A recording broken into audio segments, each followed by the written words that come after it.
Fake Jaganmohan Reddy యొక్క fake ప్రచారాలు, fake మాటలు, ఫేక్ చేష్టలు మళ్ళీ స్టార్ట్ అయ్యాయి. ఎందుకనంటే అబద్ధం, అసత్యం, బూటకం, ఫేక్ మాటలు ఇవన్నీ కలగలిపి రంగరిస్తే జగన్మోహన్ రెడ్డి వైఎస్ఆర్సీపీ పార్టీ, అందులో డౌటే లేదు. ఎందుకనంటే ఇవాల్టి రోజున కూటమి ప్రభుత్వం అధికారంలోకి వచ్చినటువంటి మొదటి రోజు నుంచి చూస్తే విపరీతంగా విషం చిమ్మటమే ఒక ధ్యేయంగా పెట్టుకున్నటువంటి జగన్మోహన్ రెడ్డి అండ్ బ్యాచ్. ఈ మాట ఎందుకు అనాల్సి వస్తుంది అనంటే మీరు చూస్తే గత 35-36 రోజులుగా, అంటే కూటమి ప్రభుత్వం అధికారంలోకి వచ్చిన రోజు నుంచి కూడా కంటిన్యూస్గా ఫేక్ వార్తలు ప్రచారం చేయడం, వాళ్ళకు సంబంధించినటువంటి ఆ ఛానల్స్లో ఫేక్ వార్తలు ప్రసారం చేయడం, ఫేక్ ప్రచారాలు చేయడం, అలానే సోషల్ మీడియాలో అసలు విచ్చలవిడిగా మాట్లాడడం, ఇవన్నీ చేస్తూనే ఉన్నారు. దానికి ఇవాళ అసలు కంప్లీట్గా జగన్మోహన్ రెడ్డి గారు బయటకు వచ్చి అయ్యో బాబోయ్ రాష్ట్రంలో గతం అంటే కూటమి ప్రభుత్వం అధికారంలోకి వచ్చిన తర్వాతట విపరీతంగా హత్యలు జరిగాయట, విపరీతంగా దాడులు జరిగాయట, ఎక్కడికక్కడ incidents of arson. For the first time ఆ మహానుభావుడు ఒక ఏమంటారంటే నేషనల్ ఛానల్కి నేను ఇవాళ రోజున ఒక ఇంటర్వ్యూ ఇస్తా ఈ మాట మీద అని చెప్పి అన్ని అక్కడ కూడా తప్పుడు, అక్కడ కూడా అబద్ధాలే. ఒకటి ఇవాల్టి రోజున మనం గనక తీసుకుంటే ఆ పార్టీకి సంబంధించినటువంటి ఒక వ్యక్తి చనిపోయాడు, అతన్ని హత్య చేశారు. చేసుకున్నది అక్కడ జరిగింది ఆ పార్టీకి సంబంధించినటువంటి ఇద్దరు వ్యక్తుల మధ్య ఒక పర్సనల్ గొడవ ఏదైతే ఉందో దానికి సంబంధించి ఏదైతే ఇదివరకే అంటే ఆల్మోస్ట్ నాకు తెలిసి 2024 జనవరిలోనే, ఎందుకంటున్నానంటే ఇది దానికి సంబంధించినటువంటి ఒక ఎఫ్ఐఆర్ కాపీ. ఏదైతే ఇవాళ రోజున నిందితుడు ఉన్నారో అతని మీద వీళ్ళకి సంబంధించినటువంటి వ్యక్తులందరూ పెట్టినటువంటి ఒక హత్యాయత్నం కేసు ఇవన్నీ ఉన్నాయన్నమాట. సో వీటికి సంబంధించి ఇద్దరు వ్యక్తుల మధ్య ఉన్నటువంటి గొడవని, ఇద్దరు వ్యక్తుల మధ్య జరిగినటువంటి ఒక గొడవని తీసుకొచ్చి పార్టీలకు ఆపాదిస్తున్నాడు. ఇంతకు మించినటువంటి సిగ్గుమాలిన చర్య ఇంకేదన్నా ఉందా అనంటే నేను పరామర్శకు పోతున్నా అని చెప్పి అక్కడ పరామర్శకి పోయి పథకాల గురించి మాట్లాడుతున్నాడు. అసలు సిగ్గు అనేటువంటి మాటే మీ డిక్షనరీలో లేదనుకుంటా జగన్మోహన్ రెడ్డి గారు కదా. ఎందుకనంటే ఇవాళ రోజున మీరు గమనించండి, 5 సంవత్సరాలు ఈ మహానుభావుడు 5 సంవత్సరాల పాటు ఈ మాట ఎందుకంటున్నానంటే ఇంకా జగన్మోహన్ రెడ్డి ఉండుంటే అని వాళ్ళు చాలా పెద్ద పెద్ద మాటలు మాట్లాడారు, దాని గురించి తర్వాత మాట్లాడదాం.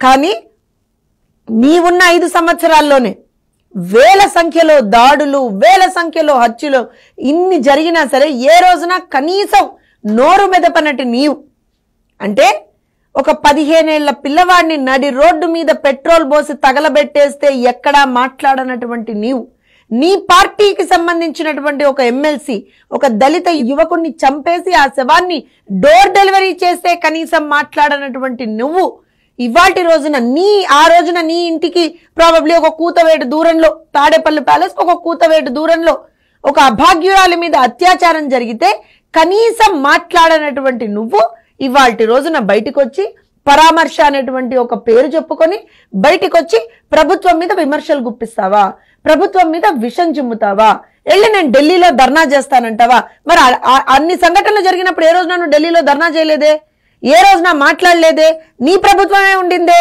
ఎందుకు కనీసం నోరు మెదపలేదు, ఎందుకు అమర్నాథ్ గౌడ్ కుటుంబానికి నువ్వు అండగా నిలబడలేదు, ఎందుకు కనీసం పరామర్శించలేదు? అదే ఎందుకనంటే ఈ మాట ఎందుకు చెప్పాల్సి వస్తుందంటే అదే నర్సరావుపేట పార్లమెంట్కి సంబంధించినటువంటి ఆ పరిధిలో మాచర్లలో కావచ్చు, లేకపోతే పల్నాడులో కావచ్చు, కంచర్ల జల్లయ్య 2022 జగన్మోహన్ రెడ్డి గారు గుర్తుందా? కంచర్ల జల్లయ్య ఏ రకంగా హత్య చేశారో గుర్తుందా? మరి ఆ కుటుంబాన్ని ఎందుకు పరామర్శించలేదు మీరు వెళ్ళి? జై జగన్ అనేటువంటి ఒకే ఒక్క కారణం చేత, ఒకే ఒక్క కారణం, జై జగన్ అనలేదు అనేటువంటి ఒకే ఒక్క కారణం చేత తోట చంద్రయ్య అదే 2022లో మాచర్ల వెల్దుర్తి మండలంలో తోట చంద్రయ్యని చంపినప్పుడు మరి వాళ్ళ వినుకొండ వరకు వెళ్ళానని చెప్పుకుంటున్నావు కదా, మరి పక్కన ఉన్నటువంటి మాచర్లకి వెల్దుర్తికి వెళ్ళి ఎందుకు ఆ కుటుంబాన్ని పరామర్శించలేదు? ఎలాగో ఇన్ని రోజులు పరామర్శించలేదు, ఇప్పుడన్నా పోయి పరామర్శించాల్సింది కదా.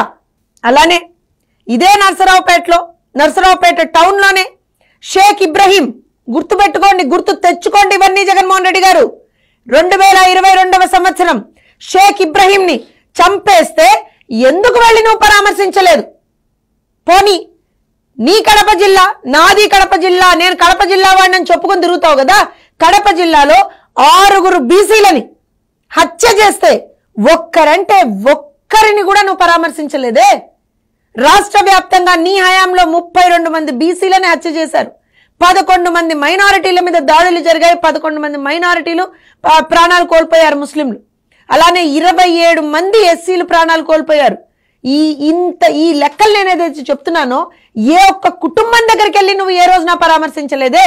ఏ ఒక్క కుటుంబానికి కనీసం నీకు సంబంధించిన అయ్యో అనే ఒక మాట నీ నోట్లోంచి రాలేదే. ఇవాళ మాత్రం పరిగెత్తుకుంటూ వచ్చావు. అంటే నీకు సమస్య ఉందంటే 11 ఏళ్ళు పడుతుంది కదా కనీసం ఒక రెస్పాన్స్ ఇవ్వడానికి. అదే శవం ఉందంటే మాత్రం 11 సెకండ్లలో పరిగెత్తుకుంటూ వచ్చేస్తావే. ఈ మాట ఇంత కోపంగా ఎందుకు అనాల్సి వస్తుంది అనంటే చేసేది మీరే, దాడులు చేసేది మీరే, హత్యలు చేసేది మీరే, మళ్ళీ వెళ్ళి ఓదార్పు అనేటువంటి ఒక నాటకాలు ఆడేది మీరే. ఇవాళ రోజున మళ్ళీ దీనికి రాజకీయ రంగు పులుముతారా? జరిగినటువంటి ఇష్యూ ఏదైతే ఉందో ఇద్దరు మనుషుల మధ్య జరిగినటువంటి ఒక వివాదం, అది ఆ ఇద్దరు మనుషులకు మధ్య జరిగినటువంటి ఒక వివాదాన్ని, అందులో ఆ వ్యక్తి కూడా ఎవరి మీద అయితే ఇవాళ రోజున ఆరోపణలు వస్తాయో, ఎవరైతే చంపాడో అతను కూడా మీ పార్టీకి సంబంధించినటువంటి ఎవరినైతే నువ్వు ఇవాళ వెనక నిలబెట్టుకున్నావు చూసావా, పక్కన నిలబెట్టుకున్నావు చూసావా, మర్చిపోతావేమో అతని పేరు నీకు తెలుసా? ఎందుకంటే పక్కన నిలబెట్టుకున్నావు కదా, వెనక నిలబెట్టుకున్నావు కదా ప్రెస్ మీట్ అప్పుడు.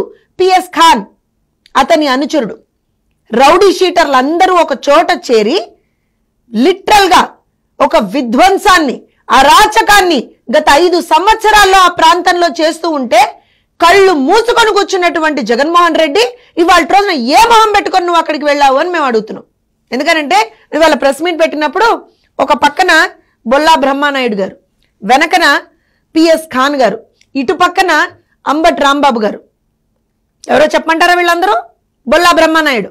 ఎవరైతే ఈ ఫ్యాక్షన్ ని, ఎవరైతే ఈ అరాచకాల్ని, ఈ విధ్వంసాల్ని, ఈ దాడుల్ని, ఈ హత్యల్ని, వీటన్నిటిని ప్రోత్సహిస్తూ ఇంతమంది, నేను ఇందాక చెప్పినట్టుగా మాచర్ల ప్రాంతంలోనే, పల్నాడు ప్రాంతంలోనే ఎంతో మంది తెలుగుదేశం పార్టీ కార్యకర్తల్ని నడి రోడ్డు మీద నరికినటువంటి ఒక చరిత్ర కలిగినటువంటి ఆ బొల్ల బ్రహ్మనాయుడిని పక్కన పెట్టుకుని నువ్వు ఇవాళ రోజున ప్రెస్ మీట్ పెడుతున్నావా, మాట్లాడుతున్నావా?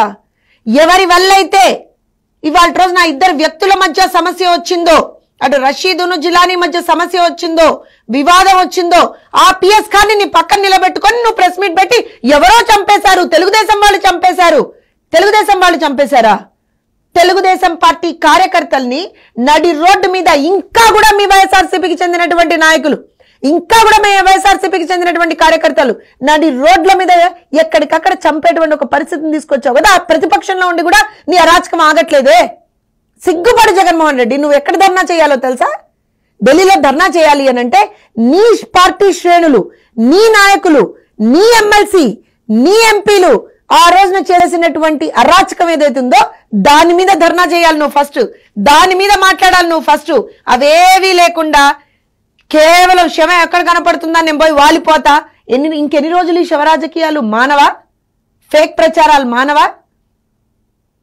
శవానికి జగన్మోహన్ రెడ్డికి ఒక అవినాభావ సంబంధం ఉందని చెప్పి బయట టాక్. జగన్మోహన్ రెడ్డి శవానికి జగన్కి ఒక అవినాభావ సంబంధం ఉంది అని బయట టాక్.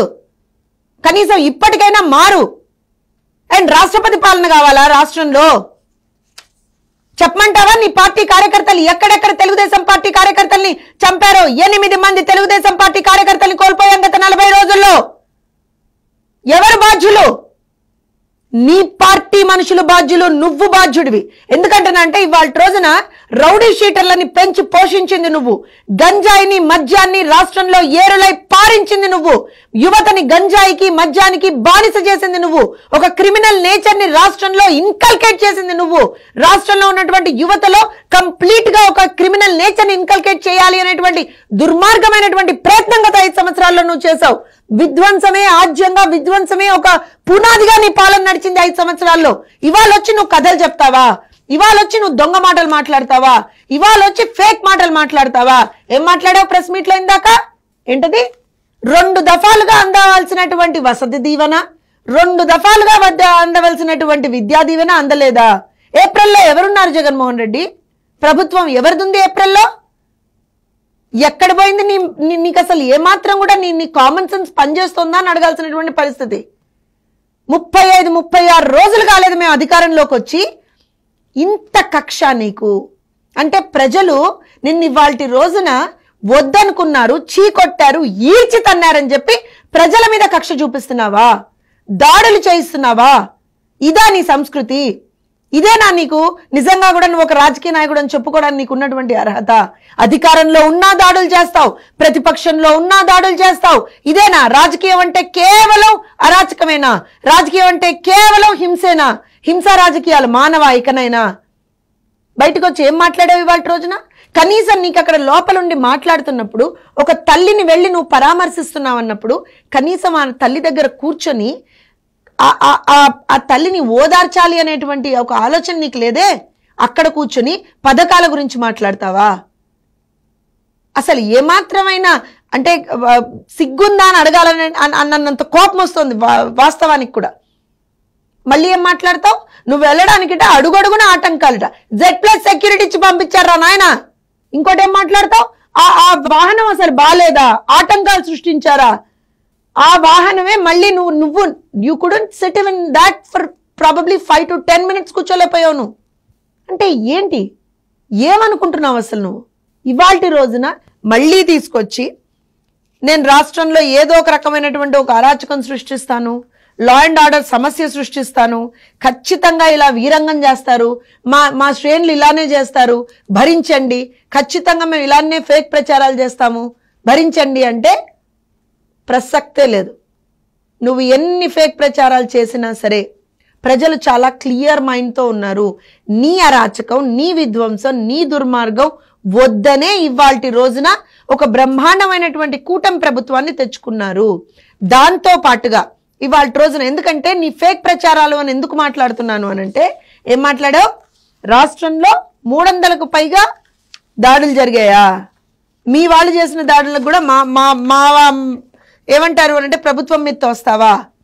అలానే ఒక గిరిజన మహిళని వైఎస్ఆర్సీపీకి చెందినటువంటి ఒక నేత, నీకు అత్యంత ఆప్తుడు, సన్నిహితుడు A2 విజయసాయి రెడ్డి గారు ఆమెను ఏ రకంగా వంచారు, ఆమె జీవితంతో ఏ రకంగా ఆడుకున్నారు, ఇవాళ ఆవిడ బతుకుని బజాటుకి ఇడిచినటువంటి విజయసాయి రెడ్డి కథనాన్ని, విజయసాయి రెడ్డి ఎపిసోడ్ని అందరూ కూడా సాక్ష్యాధారాలతో ఎప్పుడైతే ఆ ఎపిసోడ్ బయటకు వచ్చిందో దాన్ని ఇవాళ రోజున పక్కదారి పట్టించడానికి నువ్వు ఇవాళ రోజున వినుకొండలో ఇది జరిగింది అంటే ఇద్దరు వ్యక్తుల మధ్య జరిగిందని తీసుకొచ్చి నువ్వు పార్టీలకు ఆపాదించేసావు, ప్రభుత్వానికి ఆపాదించేసావు. అలానే ఫేక్ ప్రచారాల గురించి మాట్లాడుతున్నాను. ఇది టీటీడీలో వాటా అడిగేసింది తెలంగాణ, అసలు 15 మంది కమ్మ మంత్రులు ఉన్నారు, ఇంకోటి ఏంటి అని అంటే తల్లికి వందనం ఇవ్వట్లేదు, అసలు నిరుద్యోగ భృతే ఇవ్వట్లేదు, ఇంగ్లీష్ మీడియం ఎత్తేస్తున్నారు. ఇవన్నీ కదా నువ్వు చేసినటువంటి ఫేక్ ప్రచారాలు గత ఈ 30-35 రోజుల్లోనే. ఏమన్నావు? పెన్షన్లు ఇవ్వలేమన్నావు. ఏం చేసావు? 1వ తారీఖున పెంచిన పెన్షన్లు ఏరియర్స్తో సహా ఇచ్చి చూపించావు. ఇవాల్టి రోజున నువ్వు నీకు కడుపు మంట. ప్రజలు సంతోషంగా ఉంటే నువ్వు తట్టుకోలేవు, ప్రజలు ఆనందంగా ఉంటే నువ్వు తట్టుకోలేవు. అందుకే రాష్ట్రంలో అరాచకం సృష్టిద్దామని మళ్ళీ ప్రయత్నిస్తున్నావు. ఖబర్దార్ జగన్మోహన్ రెడ్డి, ఇవాల్టి రోజున నీ పార్టీ ఎంపీ మిథున్ రెడ్డి చేసింది కూడా అందరూ చూశారు. ఖచ్చితంగా చెప్తున్నావు, ఏదైతే నువ్వు ఇవాల్టి రోజున ఒక అరాచకం సృష్టిద్దామని ప్రయత్నిస్తున్నావో, ఫేక్ ప్రచారాలతో ఏదో సాధించుకుందామని ప్రయత్నిస్తున్నావో, లిటరల్ గా ప్రజలు నిన్ను ఆల్రెడీ అసహించుకున్నారు, ఈడ్చికొట్టారు. 151 నుంచి 11కు తన్నారు నిన్ను. రేపు పొద్దున పులివెందుల ఎమ్మెల్యేగా కూడా మిగలవు నువ్వు. ఈ రకంగా మాత్రం చేస్తే అక్కడ కూడా ఓడిచ్చేస్తారు నిన్ను ప్రజలు. ఇది గుర్తుపెట్టుకో జగన్మోహన్ రెడ్డి. ఇవాళ రోజున అక్కడ మిథున్ రెడ్డి గారి ఇష్యూలో జరిగినటువంటి విషయానికి వచ్చి మాట్లాడుతున్నావా? ఏం మాట్లాడుతున్నావు? ఒక ఎంపీ అసలు స్వేచ్ఛగా తిరగలేకపోతున్నాడా? గుర్తుందా జగన్మోహన్ రెడ్డి? ఇదే నువ్వు అధికారంలో ఉన్నప్పుడు, ముఖ్యమంత్రిగా ఉన్నప్పుడు, ఆనాటి మాజీ ముఖ్యమంత్రి వర్యులు ప్రతిపక్ష నాయకుడు చంద్రబాబు నాయుడు గారు ఒక బాధితుడి దగ్గరికి వెళ్ళి నీ చేత వంచబడి, నీ చేత హత్యకు గురైనటువంటి, నీ చేతే అంటా నేను, నీ కార్యకర్తలు చేసిన దాన్ని, నీ చేత హత్యకు గురించైనటువంటి ఒక కుటుంబాన్ని పరామర్శించడానికి వెళ్దామనుకుంటే గేట్లకు తాళాలేసావు. గుర్తుందా జగన్మోహన్ రెడ్డి? గేట్లకి తాళాలేసావు నువ్వు. ఇవాళ అదే మా ప్రభుత్వంలో ఇవాల్టి రోజున నిన్ను వెళ్తాను, ప్రతిపక్ష నాయకుడు కాకపోయినా సరే, ఎందుకంటే ప్రతిపక్ష హోదా నీకు లేదు కాబట్టి, ఆ పార్టీ అధినేతగా నువ్వు వెళ్తాను అని అంటే సెక్యూరిటీ ఇచ్చి అన్ని ఇచ్చి పంపిస్తే మళ్ళీ నిందలేస్తావా? ఇక్కడ ఇంకొక విషయం, ఫైనల్గా ఒక విషయం చెప్తాను. నీ పార్టీ ప్రభుత్వంలో ఉన్నప్పటి నీ కమిట్మెంటు మా కూటమి ప్రభుత్వం కమిట్మెంట్కి ఎంత డిఫరెన్స్ ఉందో చెప్తాను. నేను ఇందాక చెప్పినట్టుగా మీ ప్రభుత్వ హయాంలో వందల సంఖ్యలో వేల సంఖ్యలో దాడులు హత్యలు జరిగినా ఏ రోజున కూడా మీరు రెస్పాండ్ అవ్వలేదు. నేను ఇందాక చెప్పినట్టుగా 32 మంది బీసీలను చంపినా, 11 మంది ముస్లిమ్స్ని చంపినా, 27 మంది ఎస్సీలను చంపినా ఏ రోజున మీరు రెస్పాండ్ అవ్వలేదు. కనీసం కరెక్ట్ కేసులు కూడా మీరు పెట్టలేదు. కానీ ఇదే వినుకొండ ఇష్యూ జరిగినటువంటి వెంటనే ఆ అక్యూజ్డ్ ఎవరైతే ఉన్నారో అతన్ని ఇమీడియట్గా అరెస్ట్ చేయడం జరిగింది. అతని మీద ప్రాపర్ కేసెస్ పుటప్ చేయడం జరిగింది. అతన్ని రిమాండ్కి పంపించడం జరిగింది. ఆ కేసుని క్షుణ్ణంగా ఇవాళ రోజున పోలీసులు కూడా ఎంక్వైరీ చేస్తున్నారు. సో పోలీసులు కూడా దానికి సంబంధించినటువంటిది ఇది ఒక ఇద్దరు వ్యక్తుల మధ్య సమస్య, పర్సనల్ ఎనిమాసిటీ ఉంది అక్కడ, ఏ పార్టీకి అఫిలియేషన్ లేదు అన్న తర్వాత కూడా నువ్వు గనక దీని నుంచి రేపొద్దున్న నేను పోయి అసెంబ్లీ అడ్డుకుంటా, గవర్నర్ ప్రసంగాన్ని అడ్డుకుంటా, ఢిల్లీ పోయి ధర్నా చేస్తా, ఏంటిది చిన్నపిల్లలాట్లా జగన్మోహన్ రెడ్డి? ఒక బాధ్యత కలిగినటువంటి ఒక ఎమ్మెల్యేవేనా నువ్వు? ఒక బాధ్యత కలిగినటువంటి ఒక అధికార ఏమంటారు అని అంటే ఇవాళ రోజున మొన్నటి వరకు అధికారంలో ఉండి ఇవాళ అధికారం కోల్పోయి ప్రజల చేత చిత్కరింపబడినటువంటి ఒక ఎమ్మెల్యేగా ఒక పార్టీ అధినేతవేనా నువ్వు? అనాలిగా, మేము కూడా ఈ మాటలు అనాలిగా. ఎందుకంటున్నావంటే ఇంత జరిగినా సరే నీ ఫేక్ ప్రచారాలు ఆడకుండా, నీ ఫేక్ ప్రచారాలు ఆపకుండా ఏదైతే నువ్వు ఇవాళ రోజున ఏదో సాధిద్దాం అనుకుంటున్నావో అందులో అట్టర్ ఫెయిల్యూర్ అవుతావు. ఎలా అయితే మొన్న దొంగ హామీలు, అబద్ధపు హామీలు ఏవో ఇచ్చేసి మాట్లాడదాం, మళ్ళీ ప్రభుత్వంలోకి వచ్చేద్దాం అనుకున్నావో, ప్రజలు ఏ రకంగా అయితే చీత్కరించుకున్నారో ఇవాళ నువ్వు చేసే ఈ డ్రామా ఏదైతే ఉందో ప్రజలందరూ కూడా కాండ్రించి ఉమ్మేసేటువంటి ఒక పరిస్థితి తీసుకొచ్చున్నావు జగన్మోహన్ రెడ్డి. మళ్ళీ చెప్తున్నావు, కూటమి ప్రభుత్వం మీద నువ్వెంత విషం చిమ్మినా సరే పెరిచేది లేదు, తగ్గేది లేదు. ఖచ్చితంగా ప్రజలకి మంచి చేయడానికి అధికారంలోకి వచ్చాం, ప్రజలకి మంచి చేస్తాం. ఏదైతే నువ్వు ఇవాళ రోజున రాష్ట్రంలో ఒక శాంతి భద్రతల సమస్య తీసుకొద్దామని ప్రయత్నిస్తున్నావో ఇందులో నువ్వు అట్టర్ ఫెయిల్యూర్ అవబోతున్నావు. గుర్తుపెట్టుకో జగన్మోహన్ రెడ్డి.